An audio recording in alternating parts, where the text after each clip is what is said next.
When you think about adding mass to your back and biceps, the first exercises that pop into your mind might be the classic barbell row and some form of barbell curl variation.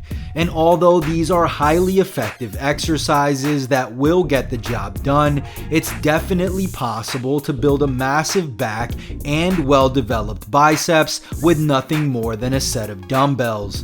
In this video, I'm going to break down a step-by-step science-based back and biceps workout that you can try next time you're in the gym or working out from home with limited equipment.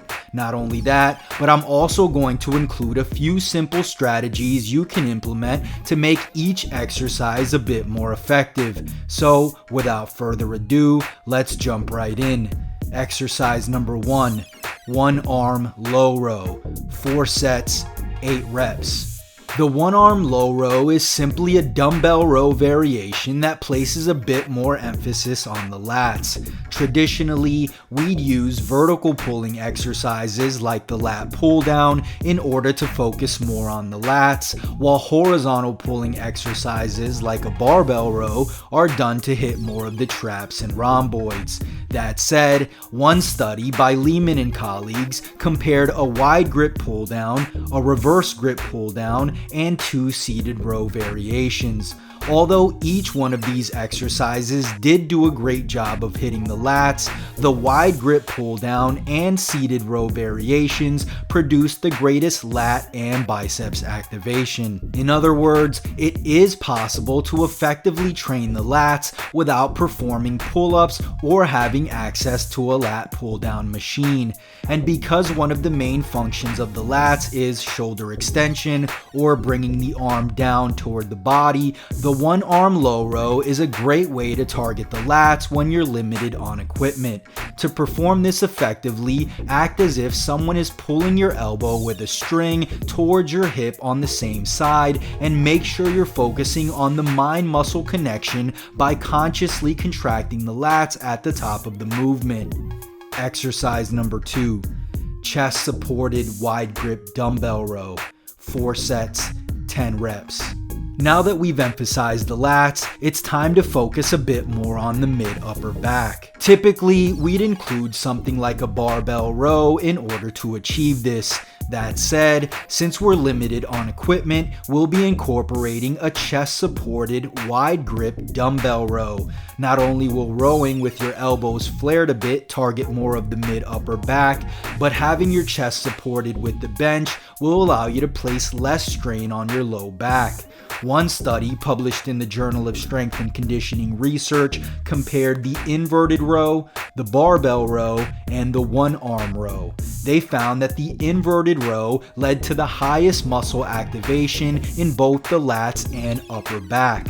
The barbell row, on the other hand, led to activation of the back as a whole, but the significant load on the low back seems to have led to less activation of the upper back musculature.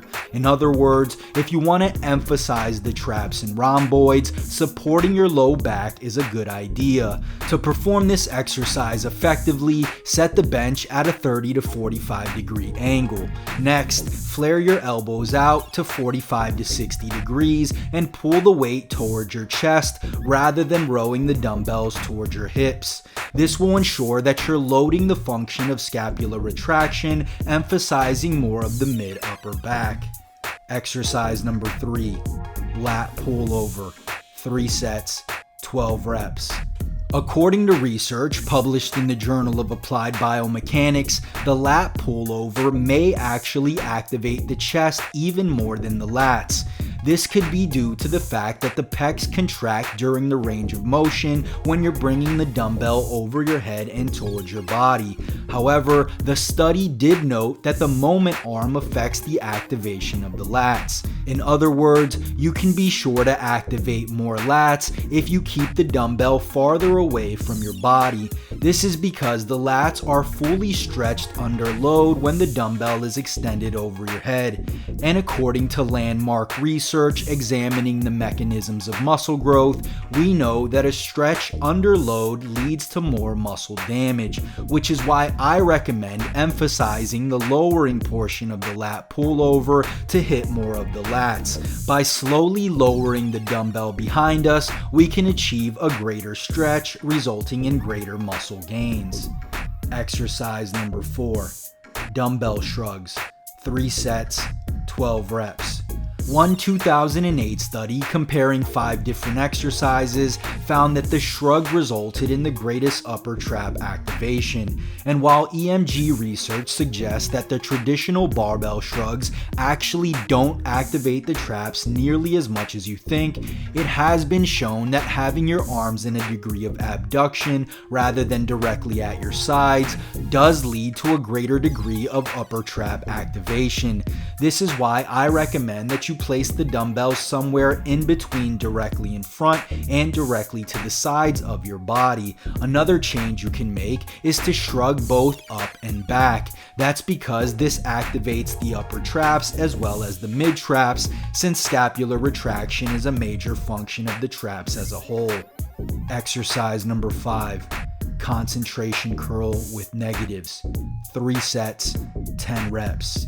According to research by Behrens and Buskies, the concentration curl is one of the best movements to maximize biceps activation. But if you take a look at the far left of this graph, you'll notice that the dumbbell concentration curl with a heavy negative elicited far more biceps activation than any other classic curling exercise, including the barbell curl. To perform this correctly, set up to perform a traditional concentration curl, but use 20% heavier weight than you'd normally use for this exercise. Now, use your free hand and apply just enough force to lift the dumbbell up. Then, lower the dumbbell as slowly as possible. If you manage to use this intensity technique properly, you'll enhance activation by an additional 40% as seen in the experiment. Exercise number 6, incline dumbbell curl, 3 sets, 12 reps. Whereas a concentration curl will emphasize the short head of the biceps, the incline dumbbell curl focuses a bit more on the long head. To ensure the emphasis of the movement falls on the long head of the biceps and off of the anterior delt, the elbow needs to stay fixed until the biceps are through the mid-range at 90 degrees of elbow flexion. A common error I often see is people initiating the movement from the shoulder joint. The elbow has to start from a fully extended position while moving only the forearm for the initial part of the movement. It is only after this that the elbows can come forward slightly to fully contract the biceps. Keep in mind, both heads of the biceps will be active here due to the exercise focusing on elbow flexion, but the element of shoulder extension places the emphasis on the long head. So there you have it, a complete science-based back and biceps workout you can perform with nothing more than a set of dumbbells and an adjustable bench. Did you find this video helpful? If so, click the like button below as it'll truly help out the channel.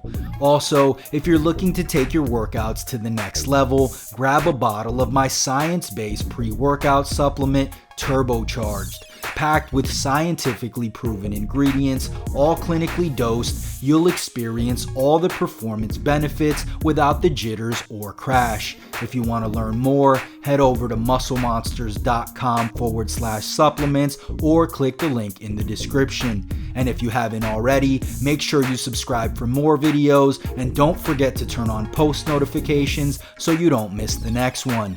Peace.